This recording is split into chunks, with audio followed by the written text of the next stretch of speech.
आज सक्षम फाउंडेशन और देश के वरिष्ठ पत्रकार प्रेस क्लब ऑफ इंडिया के एक ही मंच, इस मंच पे एकत्रित हुए हैं। मैं आप सभी पत्रकारों का, सभी टीवी जगत से सभी लोग जो आए हुए हैं, सभी का हार्दिक स्वागत करता हूं सक्षम फाउंडेशन की ओर से।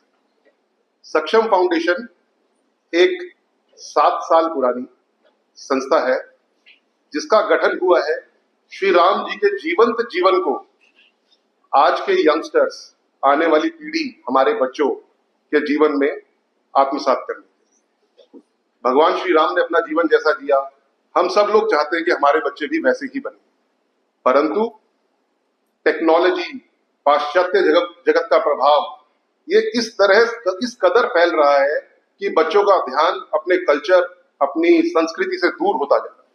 इसी चीज को ध्यान में रखते हुए हमने संपूर्ण रामायण का जो शो, एक हमारी सेल्फ प्रोडक्शन है, ये 2 घंटे 50 मिनट का ये जो शो होता है प्रतिवर्ष जवाहरलाल नेहरू स्टेडियम के एयर कंडीशन ऑडिटोरियम में, इस शो के अंदर वो सब कुछ है जो आज की जनरेशन को चाहिए, और साथ में है संस्कार और संस्कृति। बच्चे चाहते हैं कि हम रामलीला में ना जाएं, उसकी जगह जाके कोई पिक्चर हॉल में टीवी देखें, मूवी देखें, या घर में कार्टून्स देखते हैं, या मोबाइल में समय व्यर्थ करते हैं। परंतु जिस तरह से ये हमने शो बनाया है, 2 घंटे 50 मिनट के शो के अंदर टेक्नोलॉजी का भरपूर प्रयोग किया है। जो हमारा एक सीन है जिसके अंदर रावण सीता हरण का जो सीन है, उसके अंदर आप स्क्रीन पे देखते हैं तो एक स्वर्ण का बना हुआ पुष्पक विमान होता है और असली रावण और सीता उसमें सवार होते हैं, और जटायु का जो युद्ध होता है, मतलब वो एक सीन अपने आप में बहुत ही अद्भुत है।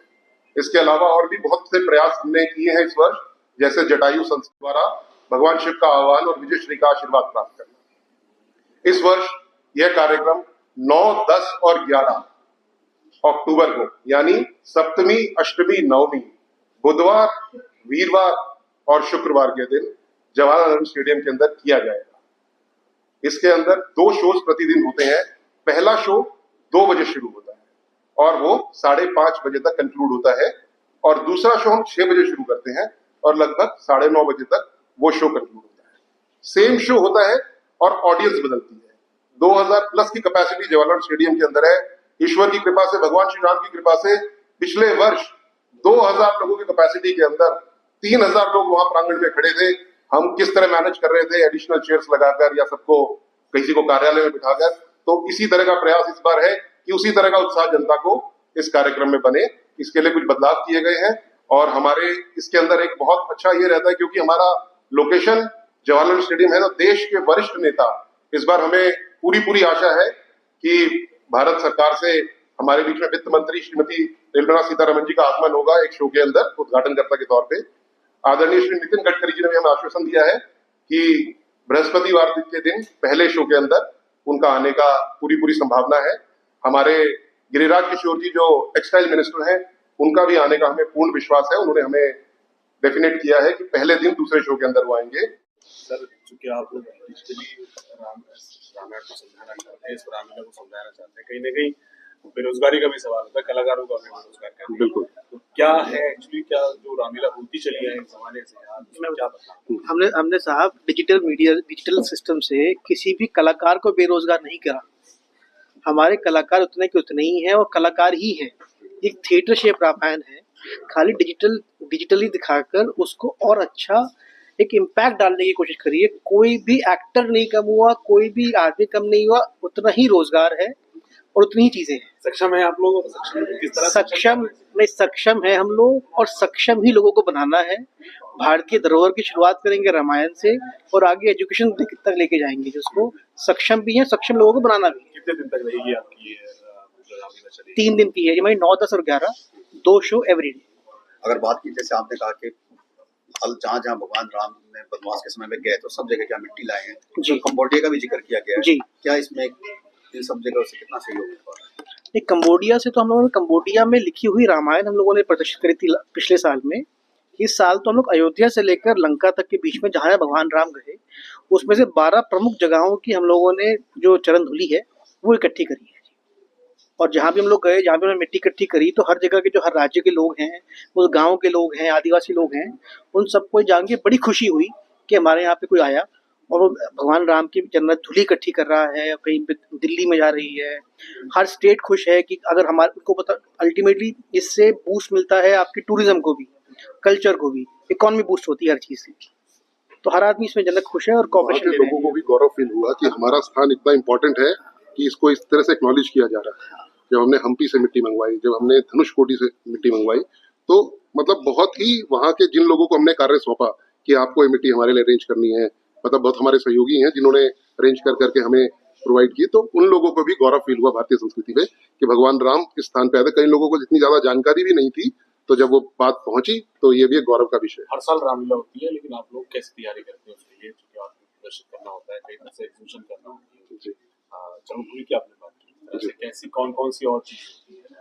देखिए, जैसे लास्ट ईयर हमने बताया, लास्ट ईयर हमने जो विश्व में अलग अलग समय पे अलग अलग जगह अलग अलग लेखकों द्वारा जो रामायण लिखी गई, तो हमने प्रयास करा कि जितनी भी उनकी हम ओरिजिनल कॉपीज ना हो या कॉपीज हो उनकी, वो अरेंज अगर हम कर पाए तो वहाँ प्रदर्शित करें। हमने वो प्रदर्शित करी, वहाँ पे 52 करीब 51 या 52 हमने कॉपीज वहाँ अरेंज कर ली थी। कोई महर्षि कम ने लिखी है, कोई तुलसीदास जी की लिखी हुई है, कोई वाल्मीकि जी द्वारा लिखी है, अन्य ने लिखी, कंबोडिया से भी मंगाई गई थी। तो उससे क्या है, लोगों की धर्म के प्रति, अपने विश्वास के प्रति एक मतलब कॉन्फिडेंस बढ़ता है। उनको लगता है कि ये चीजें सामने है, प्रकट है कि ये चीजें हुई हैं, इन लोगों ने उस समय में ये चीजें लिखी हैं।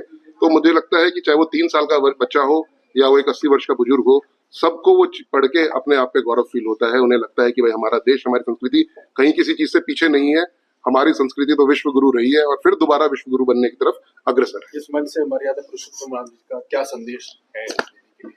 हर बच्चा राम जय बने, ये हमारा उद्देश्य है। हर माता पिता चाहता है कि मेरे बच्चे में राम जैसे गुण हो, राम जैसे संस्कार हो। श्री राम एक आदर्श थे, उन्होंने अपने पिता के वचन को रखने के लिए वन जाना स्वीकार करा। साधारण राजकुमार रहते वो, अगर वो उस बात को ना मानते, परंतु वो वन गए, सारे कार्य करे, दुष्टों का संहार किया, रावण को मारा, सीता को छुड़ाया, हनुमान जैसा साथी पाया और वो श्री राम से भगवान श्री राम बन गए। ये उनकी यात्रा थी, राजकुमार राम से भगवान श्री राम बन गए। अगर बात की जाए इससे कि टूरिज्म को कितना बल मिलेगा और कौन कौन सी स्टेट है उससे आपको सपोर्ट मिल पाएगा? देखिए, राम भगवान, कृष्ण भगवान पूरे भारत में व्याप्त है। अलग मतलब हम किसी भी जगह चले जाएं, कहीं कोई पांडवों से रिलेटेड कोई हमें मंदिर मिलता है, कहीं भगवान राम के टाइम का मिलता है, भगवान बुद्ध के टाइम का मिलता है। तो भारत के अंदर कण कण के अंदर भगवान व्याप्त है, धर्म व्याप्त है, शक्ति व्याप्त है, देवियों के मंदिर कहाँ कहाँ किन किन दुर्गम स्थलों पे हैं। तो हमें लगता है भगवान राम, भगवान कृष्ण, जितना भी हम उनको जोड़ें, जितना लोग उनसे जोड़ेंगे, उतना वो मतलब ये बात धर्म की नहीं है, ये बात एक स्पिरिचुअलिटी की, एक पॉजिटिव थिंकिंग की है कि किस तरह से हम जाने कि हमारा इतिहास ऐसा गौरव में रहा। आखिरी क्वेश्चन का, रामलीला कैसे अलग है और सब? देखिए, हमारी रामलीला अलग कैसे है, इसके लिए आपको वहां आना पड़ेगा। आप सबको करबद्ध निवेदन है कि कृपया एक बार जरूर आएं, क्योंकि देखिए मुझे लगता है कि हम भारत की पहली ऐसी रामलीला है जो एक एयर कंडीशन माहौल के अंदर एक लिमिटेड सीटिंग कैपेसिटी के साथ हर आने वाले व्यक्ति को हम सीट देते हैं। उसकी सीट डिसाइडेड होती है, वो बैठ के 2 घंटे 50 मिनट के शो के अंदर 10 मिनट ब्रेक रहता है, टोटल 3 घंटा लगता है। तो उसके अंदर वो उस तरह से आनंद लेता है कि उसको पता चलता है कि मतलब हमारा देश कैसे यहाँ तक पहुंचा था और कुछ समय रहा, मतलब 1000 साल विदेशी आक्रमणों के कारण भारत कहीं ना कहीं दब गया था, परंतु अब फिर समय आ गया है, भारत फिर पुनरुद्धार होगा और भारत फिर से विश्व गुरु बनेगा।